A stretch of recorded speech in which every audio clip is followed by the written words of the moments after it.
모닝 비타민.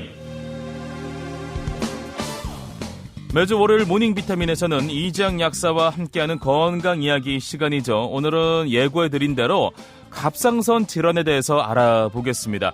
갑상선 질환에 대해 궁금한 내용이 있으신 분들은 문자메시지 샵 1991번으로 문의해주세요. 단문 50원, 장문 100원의 정보 이용료가 있습니다. 약사님 만나보죠. 안녕하세요. 안녕하세요. 반갑습니다. 네. 약사님. 네. 자, 먼저 갑상선은 우리 몸에 어디에 위치하고 어떤 기능을 하는지 알려주시겠어요? 갑상선은 이 목 앞에 이 나비 모양으로 나비 네. 넥타이 딱 차면 딱 그 위치. 네네. 네, 목 앞에 있고요. 네. 우리가 먹은 음식을 혈액으로 만들어서 에너지로 쓰는 걸 대사라고 하잖아요. 맞아요. 네, 혈액으로 만드는 거를 간이 해요. 네, 맞아요. 네네. 이 간이 연탄 난로라고 생각을 하시고요. 네. 이 간을 도와주는 기관이 바로 갑상선. 그러면 연탄 난로에 붙어 있는 구멍을 상상하시면 돼요. 연탄 구멍.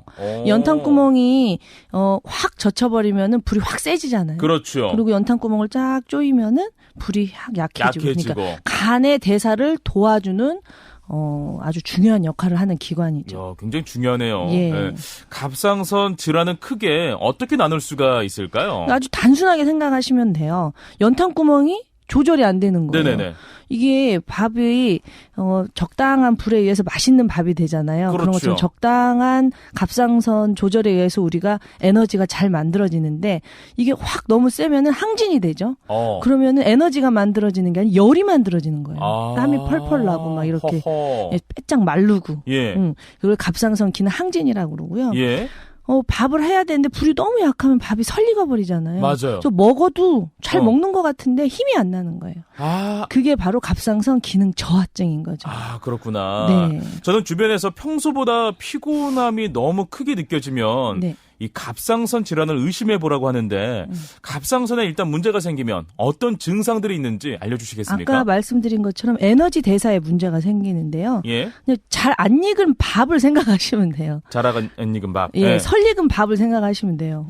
어쩌죠? 먹을 수가 없는 것처럼 그렇죠. 일단 기운이 없어요. 밥을 먹는 이유는 에너지를 내기 위함인데 맞아요. 기운이 없죠. 네. 그런데 살은 또 쪄요. 맞아. 예, 그걸 갖다 쓰지 못하니까 쌀이 그대로 밥이 돼 있는 것처럼 와. 밥솥에 가득 찬 설익은 밥처럼 몸이 무거워요. 그러니까 대사가 안 되니까 네. 우울하죠. 우울하고. 아니 혈액으로 안 만들어졌는데 나가기는 또 잘 나가겠어요? 안 나가죠. 네. 그러니까 변비도 생기고 아하. 에너지가 없으니까 추위를 타고 또 매사에 아무 의욕이 없죠. 네. 잠만 오고 네.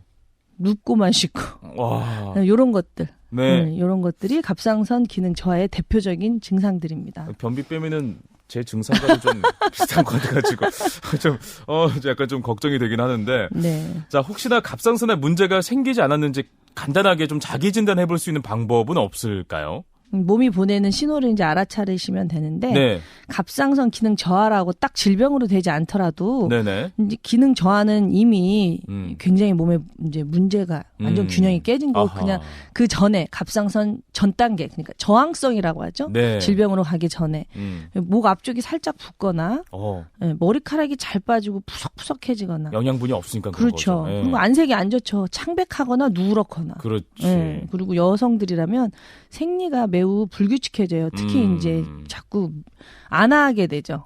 한 달에 한 번씩 해야 되는데 45일에 한 번씩 한다던가 2달에 한 번씩 한다던가 그런 식으로 대사가 느려지는 게 이제 몸의 신호인 거죠. 네네.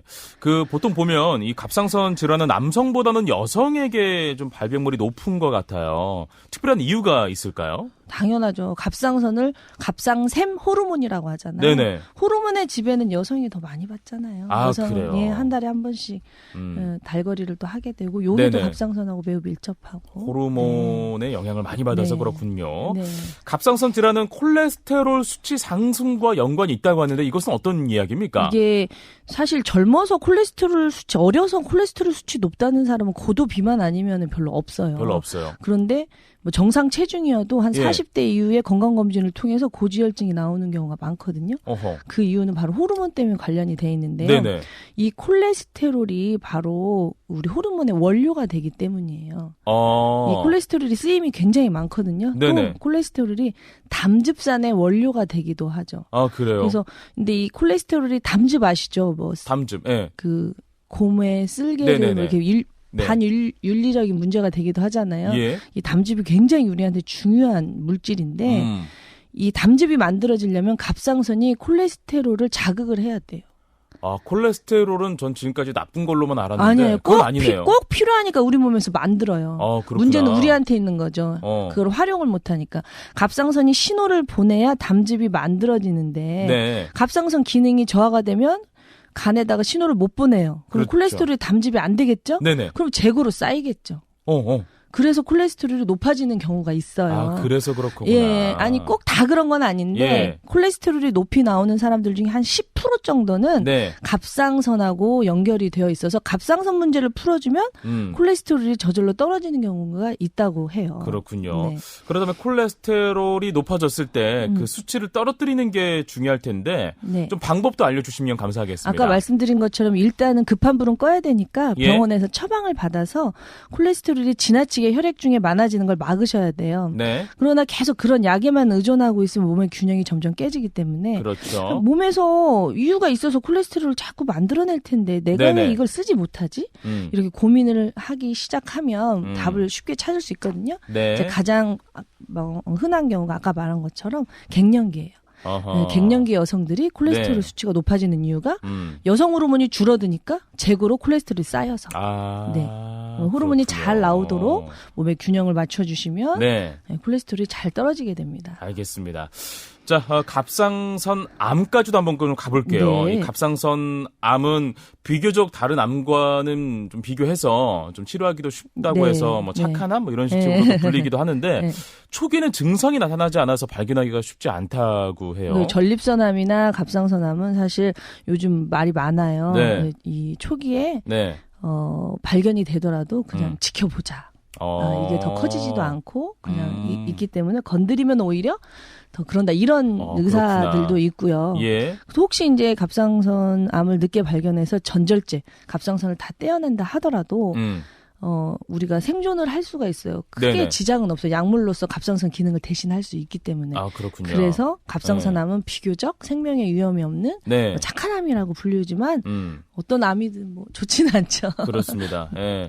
자, 갑상선 질환을 가진 분들은 좀 어떻게 몸 관리를 하는 게 좋겠습니까? 갑상선이 혼자 톡 떨어져 있는 게 아니잖아요. 네. 몸에서 전체적인 균형이 맞아져야 갑상선 질환도 좋아지기 때문에 네. 갑상선만 특화시켜서 뭔가 좋은 게 있냐 이렇게 보기보다 몸 전체의 균형을 찾아주시는 게 더 좋을 것 같아요. 기본이 가장 그렇죠. 중요하다. 네네. 예. 문자 메시지로 9544님께서 저 10년 전에 갑상선암 수술을 받고 기능 저하증으로 약을 계속 복용하고 있는데 네. 혹시 같이 복용하면 좋은 건강 보조제가 있을까요? 라고 그럼요. 하셨습니다. 갑상선 기능을 올리는 요오드라는 그 미네랄이 있어요. 어허. 예, 그 요오드도 공부해 보시고요. 셀레늄. 이 갑상선 기능 저하증 약은 네. 사실 활성형이 아니고요. 그게 우리 몸에서 다시 한번 활성형으로 바꿔야 됩니다. 네. 그러니까 내가 그걸 바꿀 수 없는 능력이 없다면 약을 드셔도 충분히 효과를 못 봐요. 그렇기 때문에 거기에 필요한 영양소가 가장 중요한 게 셀레늄이거든요. 네. 셀레늄을 먼저 추천하고 싶어요. 알겠습니다. 자, 오늘은 갑상선에 대해서 알아봤습니다. 문제를 갖고 오셨어요. 네, 주시죠. 흔히 이것은 동맥경화, 뇌졸중의 주범으로 꼽히며 건강의 적이라고 불리지만 우리 몸에 반드시 필요한 영양소 중에 하나입니다. 세포와 세포막을 구성하고 물에 녹지 않아 인체에 있는 세포를 보호하고 소화액인 담즙을 생산해 음식물의 소화 흡수를 돕는 등 중요한 역할을 담당하는데요. 갑상선 질환 유발에도 관련이 있는 이것은 무엇일까요? 네, 오늘은 주간식입니다. 정답을 아시는 분들은 샵 1991번, 단문 50원, 장문 100원으로 보내주시기 바랍니다. 약사님, 오늘 꼭 필요한 건강정보 매우 감사했습니다. 오늘 고맙습니다. 감사합니다. 좀 어려울 것 같아서 힌트가 되는 노래 띄워드리겠습니다. 첫사랑이라는 제목이네요. 콜라가 부릅니다.